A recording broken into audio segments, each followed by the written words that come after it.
सालारू थाणे जे कचेवारे इलाइक़े में बुगटी ऐं खोसा बिरादरी जे हलंदड़ ज़रई ज़मीन जे तकरार जे निबेरे न हुजण ते खोसा बिरादरी पारां तंगई खान बुगटी जे घर ते हमलो करण बाद ज़ख़्मी तंगई खान बुगटी तालके अस्पताल हाला में मक़ामी सहाफ़ियुनि सां ॻाल्हाईंदे ॿुधायो त हू पंहिंजे घर में मौजूद हुआ त सूमर खान खोसो पप्पू ॼड़ जिन पंहिंजे हथियारबंद साथियुनि सां गॾु संदन घर ते चढ़ाई दौरान फायरिंग ऐं तशद्दुद कंदे संदसि घर वारी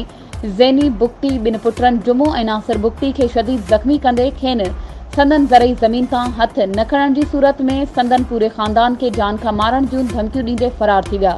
ॿिए तरफ़ ज़ख़्मी थियलनि खे तालके अस्पताल हाला पहुचायो वियो, जिते ज़ख़्मी औरत खे वधीक ज़ख़्म हुजण सबबि खेसि सिविल अस्पताल हैदराबाद रवानो कयो वियो आहे ऐं मुतासिर धुर पारां SSP मटियारी खां मुतालबो कंदे मुलविस जवाबदारनि जी गिरफ़्तारी जो मुतालबो कयो वियो आहे।